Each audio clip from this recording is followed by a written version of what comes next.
Hello, I'm TheKosmicKollector, and I'm in Cardiff. I took a trip to Cardiff to explore the city and take a look at some cool retro gaming spots, so I thought it'd be cool to record the trip and take you guys along for the ride. Once we got into town and checked into our hotel, most of our time on the first day was devoted to exploring and getting a feel for the city. One of the things I noticed was that it's such a big, labyrinthine city with so many cool little shopping alleyways to explore and some really pretty architecture. We did a bit of shopping, then headed back to get ready for the evening. After we ate, we discovered this awesome bar right in the centre of town called NQ64, and as you can see, it was this amazingly decorated bar full of awesome ultraviolet art and classic arcade cabinets. They also had these really awesome drinks themed after retro video games. Mine was called a Blanca and it was delicious. It was really cool to see a bunch of people enjoying all these classic games, and it was great being able to play them for myself as well. They had most of my favourite games, including Crazy Taxi, which is an all-time top pick of mine, although I didn't do particularly well at it this time. Overall, I definitely recommend checking this place out. They've got a great selection of games, and they weren't too expensive to play at all. The next day we explored the city a little more, and even visited Cardiff Castle. Exploring this ruined keep was really fun, and I ended up getting this amazing view of the city from the top. But I was after more gaming stuff, so we took a trip to a retro game store called Super Tomato, which was just on the outskirts of town. You don't come across retro game stores like this in the UK too often, so it's such a treat to find one. These guys had such an amazing selection of retro games, toys, and merchandise. If I had more money and space, I think I'd have bought everything in there. They even had a couple of Vectrex systems. I'd never seen one in the flesh before, and I really wish I got some footage of it.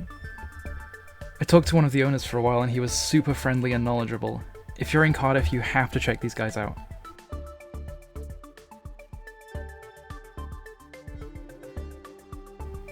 I was really impressed by their collection of big box PC games and software, and I ended up buying this from them, the Star Wars Trilogy CD-ROM.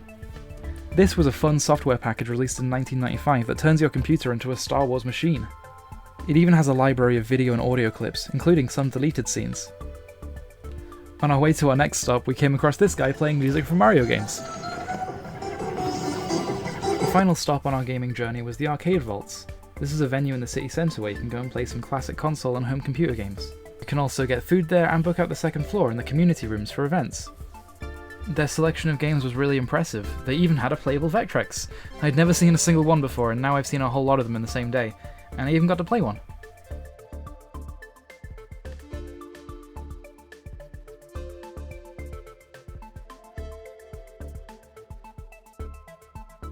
Overall, Cardiff is a great place to visit if you're into classic video games. And, from a game preservation perspective, it's really cool that places like NQ64 and the Arcade Vaults exist. Retro gaming can be an expensive and time-consuming hobby to get into, especially now, so being able to visit a place where you can check out and appreciate games in their original hardware and enjoy them as they were meant to be enjoyed, it's really something special that these places are working to make sure that these games are accessible to people. And I'm happy that retro game stores run by devoted fans of the hobby are going strong too. They do a lot of great work keeping classic games preserved and available to other hobbyists. Generally, it's important that there are public places like these so that niche gaming communities have places to congregate and don't die out, and also so that new audiences can be shown just how awesome these older video games can be. Alright, so that's the end of this video. I hope you enjoyed this semi-travel vlog format. I'll leave a link to all the places I mentioned in the description, so please do check them out if you're ever in the area. I recommend them all heartily. Stay tuned for another video soon. Thank you very much for watching.